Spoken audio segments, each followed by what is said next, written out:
So we are live, and we are with Iris Hafets, who I will allow her to introduce herself, but only after I say that I had the honor of sharing documentary space with her at TRT. Although we didn't meet each other, talk to each other, we were separated by, I suppose, an audiovisual wall. But I was really quite impressed by things she said there. And I thought I would really want to meet with her, even though it's virtual, although we live in the same city, Yes. to discuss some of the things that she said. So, Iris, I will let you introduce yourself. Yeah. Well, first of all, thank you for the invitation. When I saw the video and I discovered you, I was also very glad because, every Jew who is speaking against the genocide and against what Germany and Israel are doing in our name is extremely important, I think, because if we live in the world, not only in Berlin, then we live here with migrants, with Muslims, with people who are being incited against us. And it's going to be very hard. So we have to act against it. So Yeah. what's her background? Yeah, so I was born in Israel and I was raised and socialized in Israel, the normal Israeli Zionist socialization. And I left Israel 2002 during the Second Intifada, since I experienced, the pretext of what we are seeing now. It was very paranoid, and it was not possible to say anything against the politics of the government without being accused as a traitor. So the atmosphere was very totalitarian, and I wanted to leave, and I left to Berlin, where I'm also a member of the Jewish Voice for Just Peace in the Middle East, and I work as a psychoanalyst in Berlin, in Neukölln. You also have become somewhat famous for being led away. One of the first images of a Jew being led away by German police, which I have to tell you that, I've been here for about 15 years, not quite as long as you, but quite a while. And it really was heart-stopping. Yeah. I think, therefore, it also went viral because Germany always telling the world that they are protecting Jewish life, and here you see a Jewish lady, an Israeli also. At that point I also used my Israeli identity, which I'm usually not using here in Berlin in my activity because Germany made me a Jew, actually. So the moment they came, I wasn't really bothered that much. And I thought, okay, this is part of the game, and they were a bit embarrassed. But with the time, we see that they lost any inhibition. They are hitting Jews. A policeman tried to choke me in one of the demonstrations. And I'm always holding a sign that shows that I am in this demonstration as a Jew. And I also see, I encounter a reaction because, I get many invitations from press in the world, not in Germany at all. And they are very worried about what's going on in Germany. And they are asking about it. And if these are Jewish people, they are really struck by these images, things that I'm already got, used to. They see as something which is really, it raises or evokes old images that we have as Jews and we grew up with, like, when they see policemen getting into the trains in Germany and arresting people who are protesting. So for them, this image of a train and German people in uniform, it makes them, it shocks them. I think it's remarkable, right? Because when you are here to some degree, a lot of this kind of muscle flexing attitude from Germans to me usually comes as a caricature. I just hear them shout things in German, and I hear them so I see them in uniform, and all that my brain does is think, just look at yourself. But I think that from a distance, when you haven't lived here, these things are much more reminiscing of the echoes of history. And I have to say that much as you're pointing out, I think that I was wrong and they were right. I mean, there is something here which is very much present. We can talk about that in a minute, but I wanted to touch on something you said, which is Germany made you a Jew, which I think it's a lovely line, and I was wondering if you can tell me a bit more about that. Yeah. Well, since I grew up in Israel, the idea of Zion, and I went through a Zionist socialization, the idea was that we are the new Jews, but actually not Jews. It was our identity was built on the idea that we are negating the Jewish identity. So on one hand, it is Jewish state, Israel. On the other hand, what makes us being a Jewish state is exactly the negation of this cliche of the Jew that was in exile or in the diaspora. So we have to be completely the opposite of this Jew. And this Jew is a passive one, feminine one, a bad soldier, bad farmer. And we have to prove that it's exactly, I mean, the opposite. And we grew up to be aggressive. I mean, this was idealized, you know, not to have good manners, not to have these borders, not to be submissive. In my case, it was a success, I must say. And I grew with this, consciousness of being a majority. Although Jews in the Middle East are minority, but but I grew up in a segregated Israel. All the people I saw around were mainly Jewish Israelis. I grew up in the south, so I saw everyday Bedouins and Palestinians, and I mean Bedouins are also Palestinians. But it was kind of, something exotic. They are wandering around, and now they are here, and then they are there. So it was There was a line used to use by a friend of mine from Ghana. He came from pretty deep inside Ghana, and he used to tell me that he was never black until he found the first white man. exactly, yeah. For me, actually, the experience, I think it's fair to say that it's almost directly the opposite, right?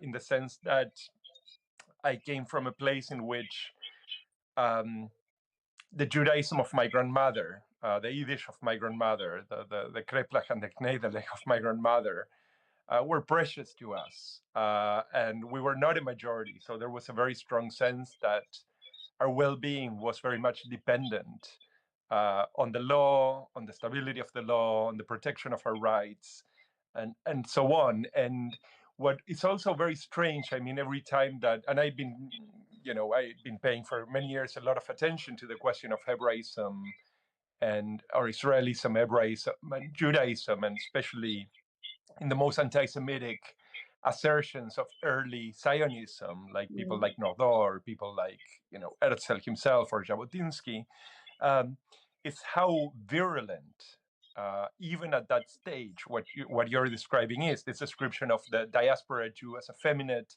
as treasonous, as incapable of actually any kind of physical exertion, as as the victim. Obviously, for me, I mean, it's particularly insulting. But then I think, which is remarkable, which is that almost the entire way in which Israel has projected the inheritance of Judaism is not by referring publicly to the to the to the Maccabees. It's actually by referring to Einstein, by referring to Maimonides, to referring actually like the things that it holds are this sort of weak, glassed, right, bispectral diaspora Jew. Yeah. And this is extremely striking because, when I was in Israel, I really grew up, and this is what we were taught in the schools.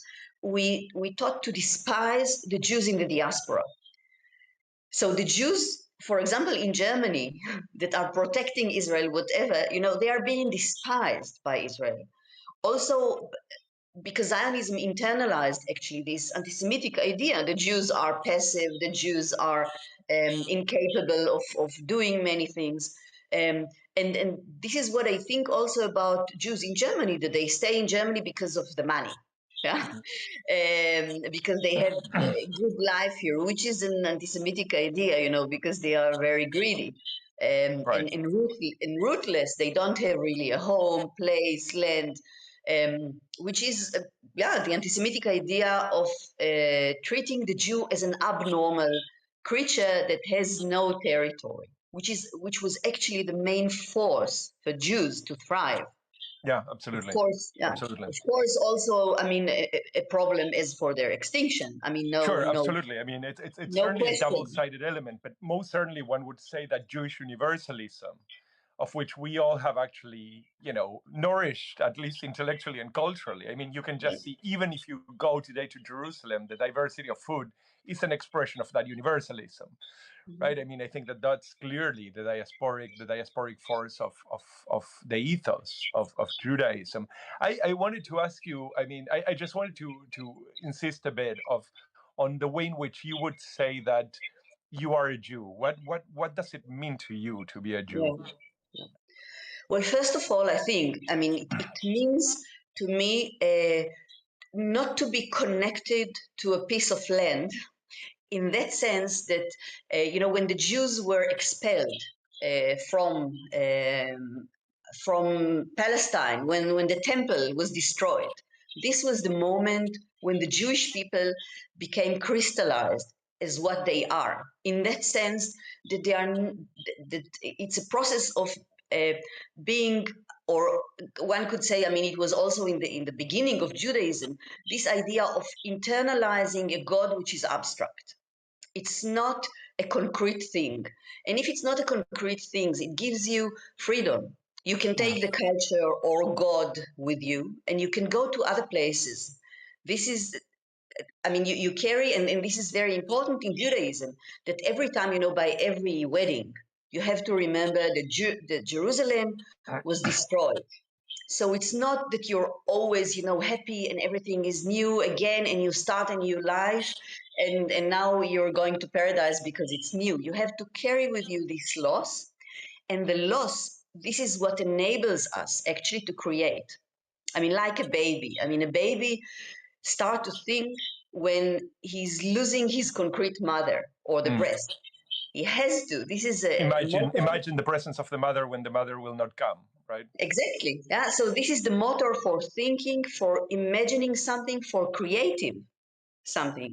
Yeah. To me, something that has always been very striking, and I mean, as a good Jewish boy, of course, I had a lot of Tanakh and I had a lot of Talmud Torah, um, I like to tell people that I'm a Pesach Jew, I'm a Passover Jew, because I do tend to think that there is an axle in Pesach, in Passover, which is the sense that we recognize the suffering and we must think of ourselves as if we had been there, right? Lehol dor vador, etc. But at the very same time, the entire evening is essentially parceled around a feast. So we must, but we are not entitled to that suffering. We're not entitled to that victimhood. Let's say it's an usurpation. We still need to recognize that. But I was going to say that the element that to me has always been very striking, especially in the conversation with Zionism, which has very often been very, very confrontational, is that a line that remained with me since probably 1983 or thereabout, it's been a few years, is the Genesis, the Genesis line of Lech lecha min artzecha, go away from the land of your father. So Mhm. it's not that you are actually, this is not your land where you're going. This is a land that is actually offered as a place where you can stay and reproduce, but it's not your land. The land of your father is exactly what Judaism, at its very inception, the very first Jew, if you want, or as Kierkegaard calls him, the father of the faith, Yeah. leaves the house of his father. There is no going back. Yeah. And And what I find very strange is that on the one hand, I honestly believe that the ethos of Judaism, the one I know about at least, like the values, are built around this sense. And the ethos of Zionism is the direct opposite. It's like there is somehow something that is yours and belongs to you by divine command, and that you're going to go back to claim it by blood if necessary. And these two things to me are completely reconcilable. Yeah. Yeah, I think so too. I mean, if you mentioned Abraham, he was also the first, I mean, according to the legend, I mean, he was the one that made this transformation from, paganism to Judaism, in that Right. sense that he's breaking the sculptures. Yeah. And he has to internalize the fact that there is a God that he cannot see and cannot touch, just to imagine that this power or this person is there. And also in Pesach, if we're thinking about it, I mean, the people of Israel are going to the promised land, but it's the way that you're in the desert Mm. and you have to fight with yourself all the time and to say, I mean, why am I going here? I mean, what kind of God is it? And Slavery was easier, right? yeah, exactly. And now I'm hungry. And then, they strike and then they get the manna from the heaven and then they go on and then they say, it's dry, it's hot, whatever. And then Moses goes to the mountain and they cannot wait and they build the golden calf and he's coming back. I mean, it's always a struggle between, can I hold this idea of there is something abstract, an abstract God or idea, or do I need something concrete, like this golden calf or the land? And Zionism is a Protestant idea. Actually, it's about back to the Bible. And I envy when you say that you learned Talmud, because I'm a student or a pupil of Zionism, and Talmud was negated in Israeli system. So we learned only Bible, and we learned about the Bible in a Protestant way, like it's a history book, not like it's a mythology, uh, and negating whatever happened in Jewish diaspora when Jews were not in Palestine or in the land, on the land itself. So when I say also that Germany makes me being a Jew, is the fact that I'm not connected to the land itself, as a concrete soil, but also in a way that I experience now what does it mean to be in a minority, and a Absolutely. minority, yeah, and a minority that is being persecuted. This is something I did not experience in Israel. Maybe if I would stay now, I would experience it now. But when I left, I was not persecuted, and I didn't have the experience of being a minority. But today, I wake up every morning and I hear about new gzera. I mean, it's a kind of like what Pharaoh said, that now Jews are not allowed to do that or left peoples or people that support BDS or whatever. It's this experience is being really that I read all the time about, yeah, that it was once upon a time is now for me everyday life.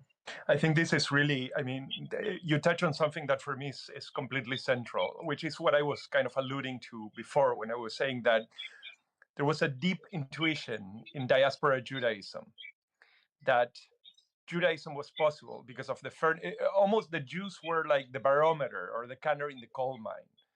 Judaism could flourish only when the society in which it was just. And I think that this kind of ecosystem of justice or symbiosis of justice was completely central to my understanding, and I think my father's understanding of Judaism and so on. I mean, people that you put in terms of a minority, and I think that's very fair. It's the sense that, there is a line that is probably apocryphal from Samuel Goldwyn, which is that the measure of a man is the good he can do to somebody that can do him no good in return. Right? So the Jew could do no good in return. In some sense, I mean, it could always be crushed under the wheels of like national sentiment, but he could actually measure the kindness, the hospitality, the moral, he was the measure, let's say, of the moral quality of that state. And, this is something that I always had the instinctive feeling that Jews as an absolute majority, in which that majority would be absolutely preserved at the expense of the rights of everybody else, could never afford you. could never afford you. That Judaism was incompatible with a Judaism of absolute membership to the state. So let me just ask you the next question, I suppose, which is, what is your understanding, and probably this will require from you a bit of a longer answer, but of the state of Judaism in Germany? And by the way, what brought you here, and what sense you have now of what you're Yeah. seeing? Yeah. I mean, what brought me here is living Israel. You know, when you migrate, there are two movements that you're making. You're going to some place, and you also live another place. I was much more busy in living Israel. I was fed up, and I wanted a different life. And I'm But also, you could have ended up in Miami, or you could have ended up in London. well, not really, because, you know, as a migrant, it's not that you have really a free choice. So it's up to the passport you have, to the family connections you have, Right. to the language you can learn, to many. And I had a better access to Germany, so I had really a luxury migration, I could say, in that sense.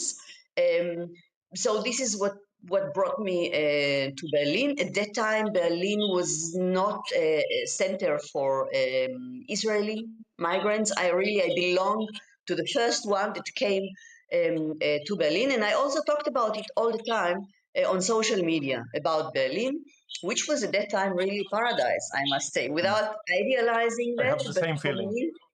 But for me, really, I mean, Germany was good to me. Germany And was I very good could, to me as well. yeah, in the last 20 years, you know, Berlin was different. I could choose a place to live, and between many places, I could afford many things which I couldn't even dream about Yeah, in same here. Israel. Yeah. I could, you know, learn, go to theater, go to see whatever, go to restaurant for nothing really, and in comparison to Israel, anyhow. And it was a very open-minded place. I could talk about my criticism of Israel, why I left Israel. People would nod, people would understand me. They wouldn't protest, they wouldn't try to eliminate my voice. It was not a threatening voice to German identity. But during this time, it became a very, I mean, what we see here, what is propagated in Germany is one kind of a Jew, and I have to be their Jew, you know. Yes, a So court Jew. You need to be a court Jew or no Jew at all. It's actually kind of remarkable because, I mean, you know, I do like to say, and it's absolutely true, that I am a conservative. I do not come from the left. I am not somebody that will, you know, put the knife between his teeth and raise the black flag, as H.L. Mencken used to put it. But I think that the sense of pressure, the sense of really just anti-Semitic philosemitism, right? It's like Germany decides what is a good Jew, and this is particularly true of the political class throughout Mhm. its, you know, many different like journalistic and media outlets and so on. It's breathtaking. It's something that I never think I've seen anywhere. Um, and I mean, you'd been much more at the center, I think, than I have been of Mhm. that kind of movement. But what are the most memorable pushbacks that you can think of in terms of your account or your permission to be the one Jew with three opinions? Well, of course, I mean, the major event that we experienced was the first time that our bank account of the Jewish Voice for Peace was closed. It was a private bank, and it was closed due to political persecution. We were also told. That was before the conference on There Gaza. was long ago before the conference about Ah, Gaza, that was 2019 or even before, 2017, something like that. And there was a pushback, and the account was opened again. And but you know, before that, there were cancellation already of people like Hayo Meyer, who's a mhm. Holocaust survivor. That was the first taboo that was broken for me in Germany. Ilan Pape and Norman Finkelstein, who are children of Holocaust survivor. So this was the point where Germany institutions, and we're talking about Rosa Luxemburg Foundation or Heinrich The Böll left. Foundation. The left. The left, yeah. Right. And I didn't come from the left. I mean, it's not that I'm proud of it or something like that, but I didn't come from this tradition. I was raised in a conservative Zionistic house, yeah. Yeah. But it was clear that this taboo is being broken, and we start to see the Germans are really convinced that they are the better Jews. Yeah. It's not that we are not the right Jews for them. We are Jews that have to be eliminated. Now, when it was the closure of our bank account by a German bank, that was the first time after 1933 that a bank account of a Jewish organization was closed by German authorities. Now, you could see they still had, some shame and they were embarrassed. It wasn't easy for the bank management to do so, but the Central Council of the Jews put pressure on them, and they are also part of this bank. But afterwards, we see now a political persecution that has nothing to do with Jewish institutions. This has come really from the heart and the elites of Germany, with a major conviction that they are really saving Jewish life or helping the Jews, and that they can tell Jews what anti-Semitism is, how to behave, what to say, that they are self-hating Jews, and so on. Now, this is what Jews experienced also, in the 19th centuries. Jews were pathologized by German, Austrian, Swiss psychiatry. They were told in and pathologized that what they are, hysteric, all that. And now Germans are doing that again. Like they are beyond their kind of guilt and guilt feelings, but they are using these kind of guilt feelings that I don't buy.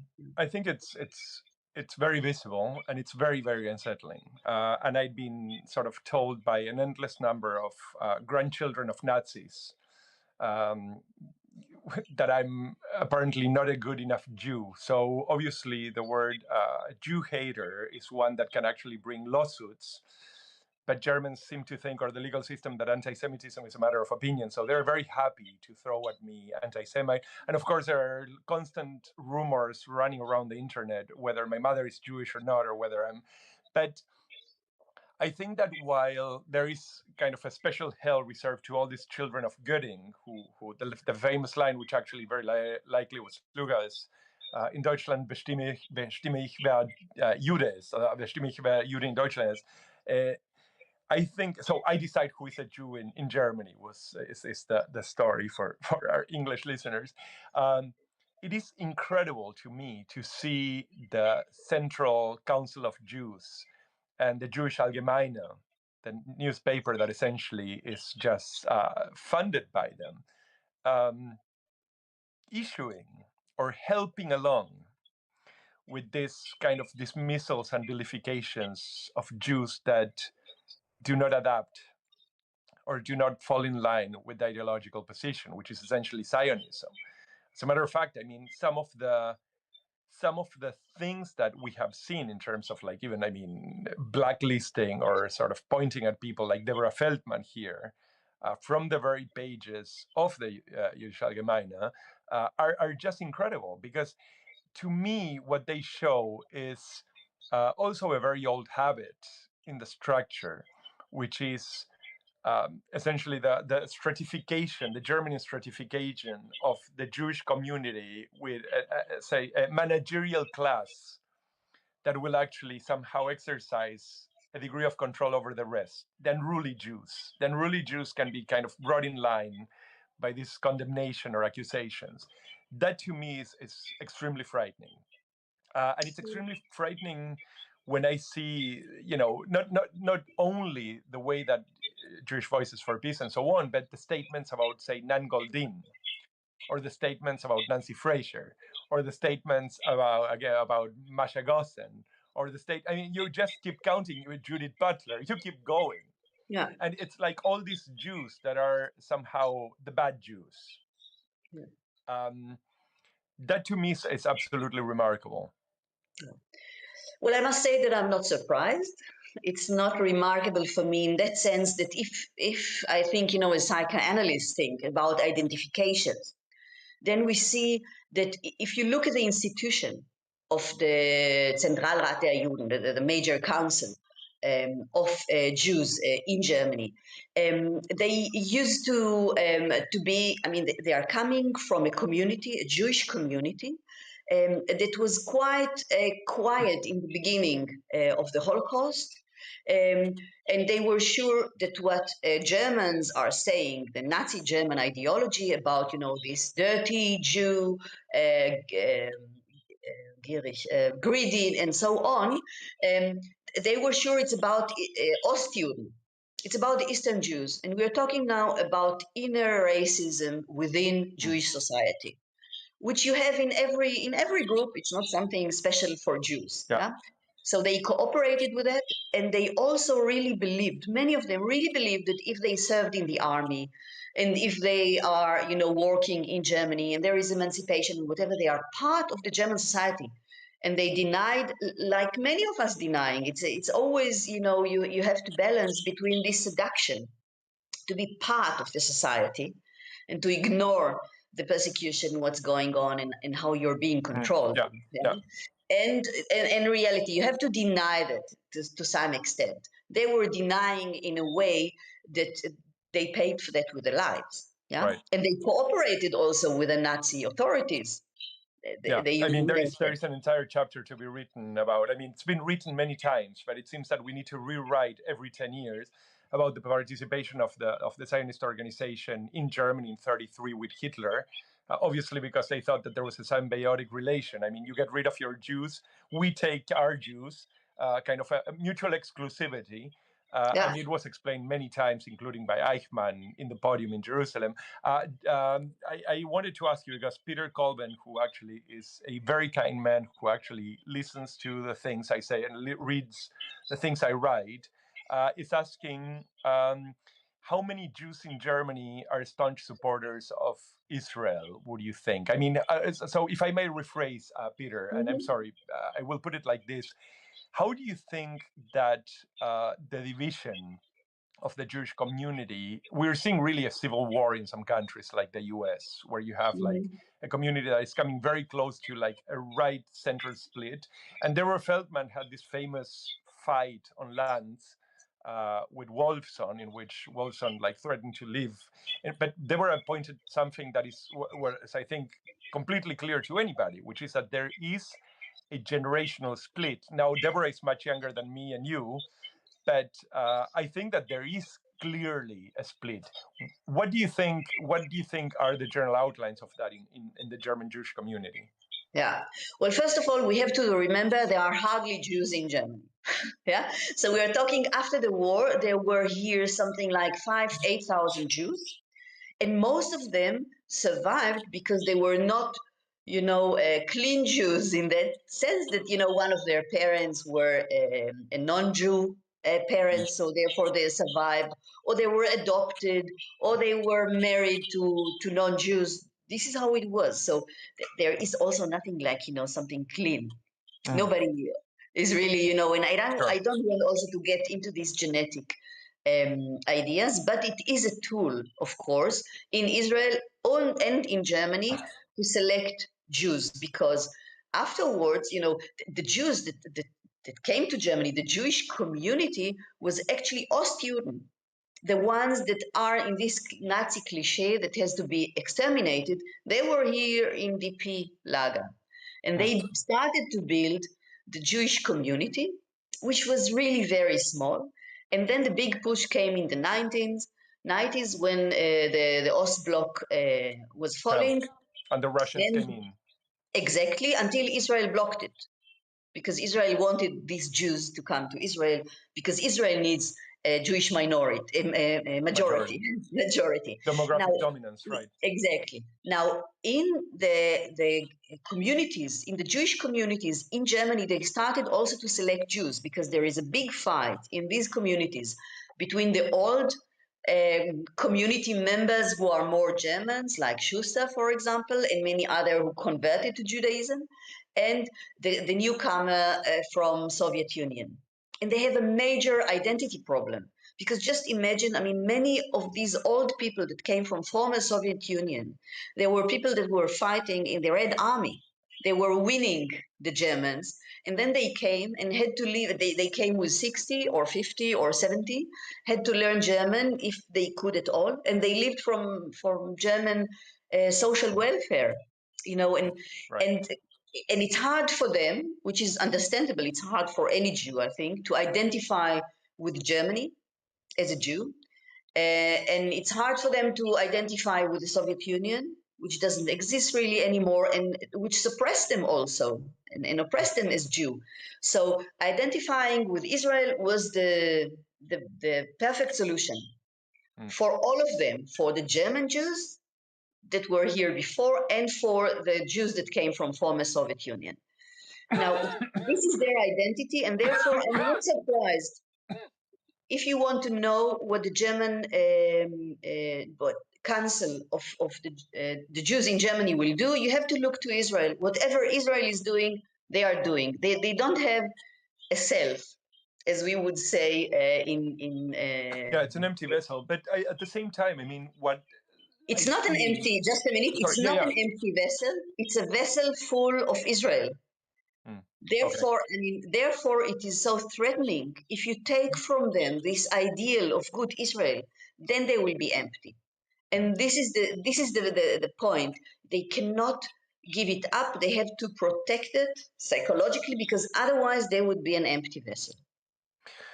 There is also a migration wave that is the one that comes 20 years ago or so. I think that more proximate to both of us.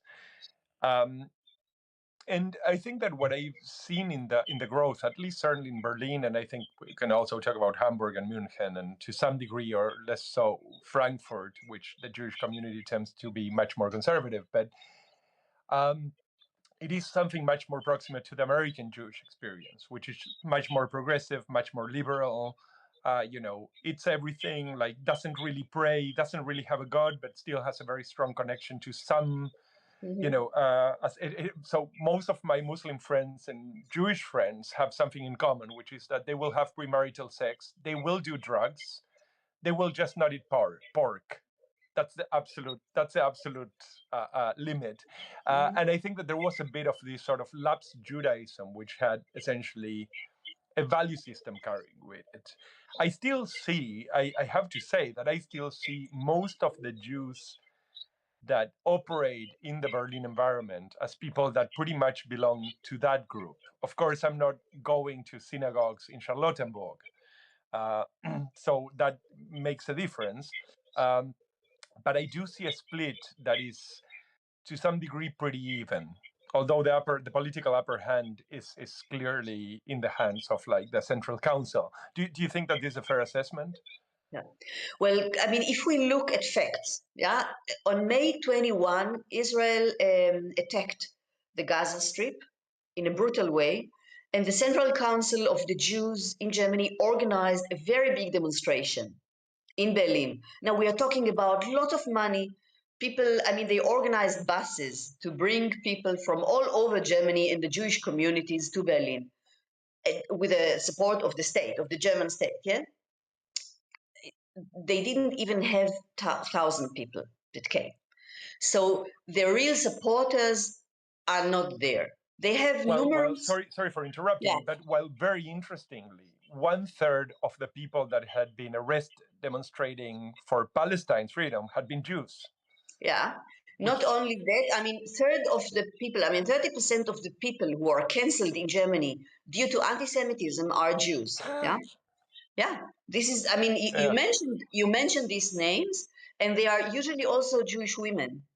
yeah, Yeah, yeah. you all the names you mentioned are women. Mm. So we see, but I think, I mean, it's very diverse. I would say, I mean, when I look, I mean, there are hardly Jews here. Let's start Yeah, with it. So the most of them, or German Jews, I would say. Yeah. So most of them that we know, at least in Jewish Voice for Peace or on the streets, are Jews that came during the last 20 years, either from the right. USA, from Great Britain, whatever, because Berlin was a good place for Yeah, artists. Absolutely. Trump was elected and they didn't want to be in Trump USA and so on. Not But the there kind are of people also that would support nationalism or nationalist projects, right? exactly. But there are many Israelis that came to Berlin because of many other reasons. You know, they are, I don't know, women, single women in their 30s, 35, which is in Israel very hard to be because you have to marry, to have children, whatever, gays, people who just, you know, they didn't really have a political consciousness, but they want to have a good life. They want to go to parties, whatever. They are much more conservative, or they are much more identified with Israel, and you meet them too. It's not Yeah. No, I that you can see certainly that. do. Yeah. I have somebody more or less around the corner who saw me a couple of months ago wearing a keffiyeh, and we know each other fairly well. Somebody from Jerusalem, and completely stopped talking to me. Yeah. So yes, no, I certainly have seen that. I have to tell you though that I am a very I have two minds at least about BDS, mainly because I have a lot of relations with B'Tselem, with people like Gideon Levy. I have nothing but pure admiration for Mira Haas, for Alon Green. I mean, I don't think that these people. I think that these are people that we should, in every way possible, shelter, help, etc. And I also do realize that I have not a lot, but I have some Israeli acquaintances in the surrounding that actually do belong to a very much universalist left, anti-Zionists, who I can sense that they're quite afraid. They're quite afraid of being identified as Israelis, and that really sort of breaks my heart. It's very difficult, obviously, but I mean, I think that this is sort of maybe a conversation for another time. I don't want to take a lot more of your time, but there is one more issue that I want to touch on, and perhaps is the heaviest one, really, which is the monster in the room, which is Gaza. For me, it has been a personal catastrophe, of which I cannot really talk much because I feel that it pales in comparison to what I'm seeing every day. How would you more or less take us through what your mind or what your ideas have been, and as you have seen this thing unfold? Yeah. Well, first of all, I'll just start with what you said about BDS. I mean, BDS doesn't mean if you support BDS that you have to boycott people and personal people. It's about institutions. It's not about, not inviting Amira Haas or on the contrary.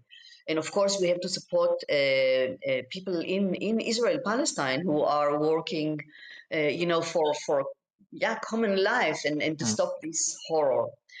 Now, I mean, what we see in Gaza is also for me uh, not only a collective catastrophe, but also a personal catastrophe, because I think it's not only limited to Gaza.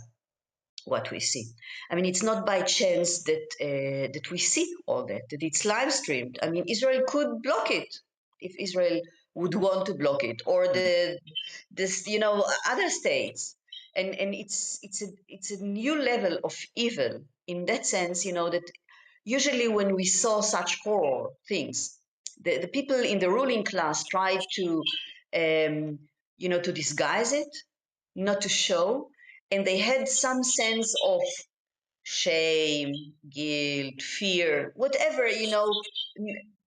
trying, not to make it too publicly.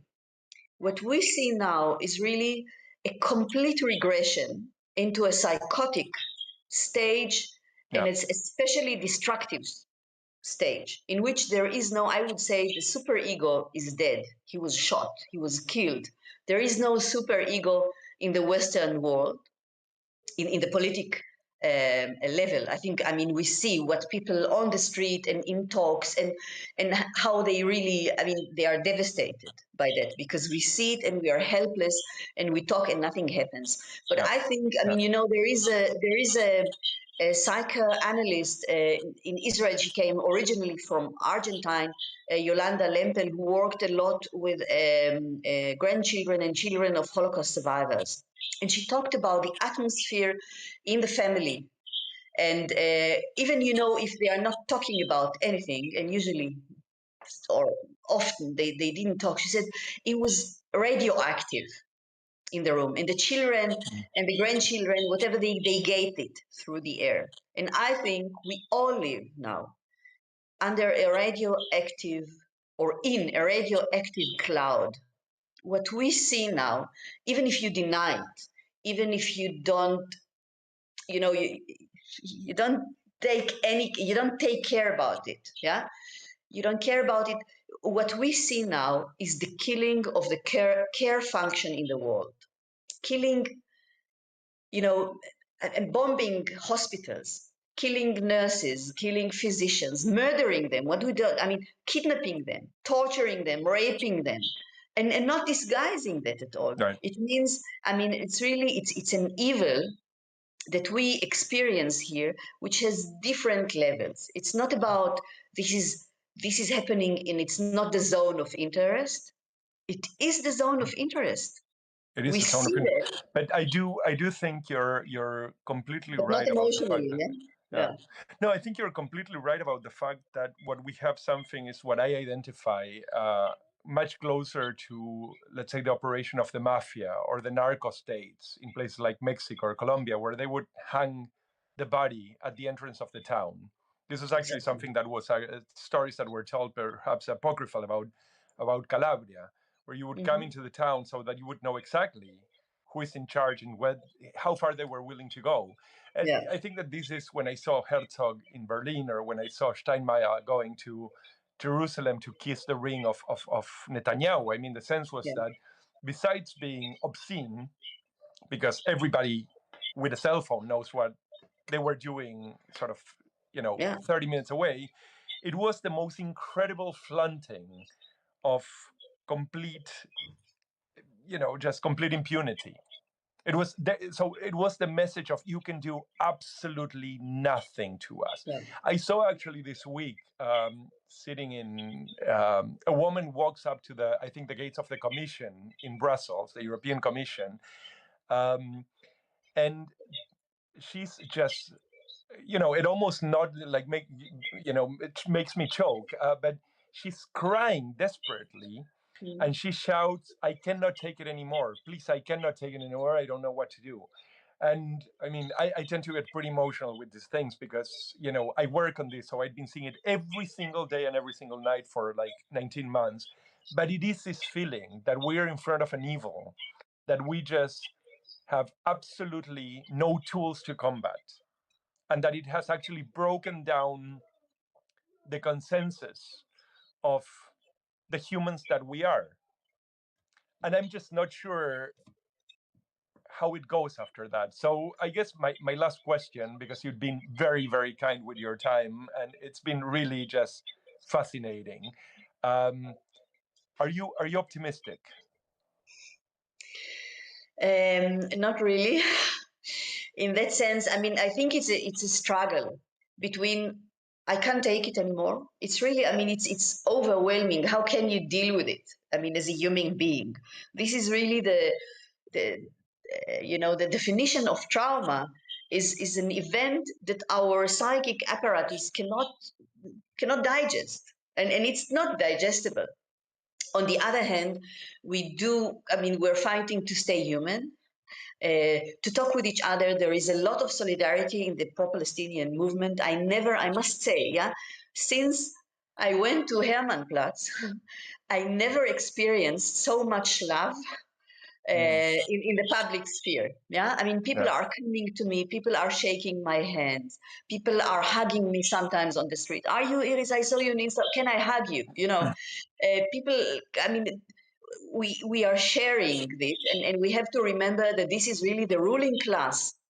And it's not easy. I mean, I read what my friends in Israel are writing. I mean, it's horrible. I mean, they are writing about the fact that while Gaza is being bombed, the soil, the ground under their feet is concretely shaken. Yeah, I mean they cannot sleep at night. They hear and they are the small victims of this genocide, as we all know. Mm. Yeah, just imagine what's happening in In Gaza. Gaza. And what does it mean? 19 months to be under this attack. on all your senses. And this is, I mean, for people who experienced it already for years. I mean, there is no post-trauma in Gaza or in Palestine. They are under constantly traumatizing conditions. But, you know, this is, at some level, the ground under the feet of all of us is shaken. And we don't, you know, things that we thought, okay, this is how it is. We see there is really, it's no limit to the evil that we experience, and it's more and more and more. Now, this is also a sign of the fall of the Zionist project. I mean, I'm not surprised by that. I left Israel because of that. I knew that it's a project. That means, I mean, it's temporary. It's going to fall. I hoped that the fall will not be that bloody and that violent, you know, that it would be more like in South Africa, which was also very brutal, without relativizing. But nothing in comparison to this. Nothing comparison to that. Although, I mean, if we look at, you know, people that were more murdered with time over the period of time that it lasted, of course, exactly, sure. for 400 years, but it wasn't like what we see now. So I'm not surprised on one hand. On the other hand, you know, knowing that and imagining that is not the same as living this and seeing how far it goes and how destructive it is, and we have to fight against it. What will happen afterwards, nobody knows. I mean, you know, it's I think scary. that on the one hand, I think that what Gaza has given me, I told you I have two very young children, so I cannot quite describe, and I have tried many times, how this looks from looking at myself as a father. It's been undescribable, and I wake up every day wondering about people I know or people that I know in Gaza and their children, and so it's been incredibly tough. Again, it always feels absurd to say this when people are actually losing their children. It feels like absolutely disgusting in some way to talk about like what I feel about my children when there are people that are actually carrying their children's pieces to makeshift morgues. But I think that what has become very clear to me in this is that these truly are crimes against humanity, because I do see the children of Gaza are also mine. So what is being taken away, what is being harmed, the destruction is also a destruction against my humanity. So I own that humanity as well. I have a right to that humanity. I think that in that sense, I think that there is some sense of clarity. It's not a pleasant clarity, but a sense of clarity. But I do have an issue that has not left me. For the first time, I mean, I come from philosophy, from ethics, is that for the first time in my life, I really, and I grew up in the aftermath of the Argentinian disappearances. For the first time, I really think, Iris, I have to confess that I don't think justice will be enough. I think that my mental economy has now nothing to do with justice, has to do with the sheer and pure sense of loss. And I don't think that, I mean, you're the psychoanalyst in this conversation, so I think that all sorts of strategies and processes might actually recenter me, so to say. But much like my father's death, it's not going to be overcome. It will be just lived with. I'm not sure how I live with, a genocide being committed in my name, but more importantly, the really hundreds of deaths that I have seen. I mean, I just don't know what happens on the other side of that. I don't know who I am on the other side of that. Yeah, I must say, you know, I work as a psychoanalyst with many grandchildren of Holocaust survivors, Israelis that come to Berlin. And I learned also through my work and the literature about the phenomena that I live now. And I see it also about myself, although I'm not a survivor of the Gaza genocide, but I saw it also with these with grandchildren, not only Jews, of survivors of the German genocide, that after the genocide, even if you were born, you know, 50 years afterwards as a grandchild, you internalize a kind of life. I call it life with subtitles. In that sense that you cannot give your child or grandchild something to eat without thinking parallel, consciously or unconsciously, about children in Gaza who are starving now.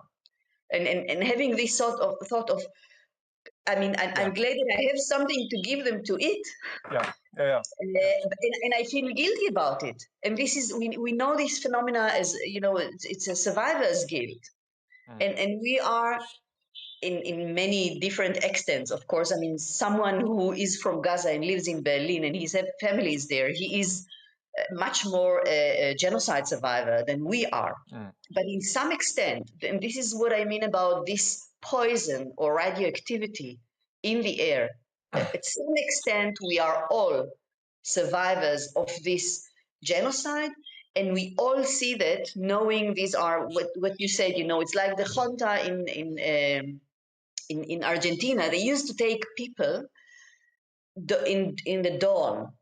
So it was not completely night, but it was already a bit light. So other people know what can we do? Absolutely. Yeah.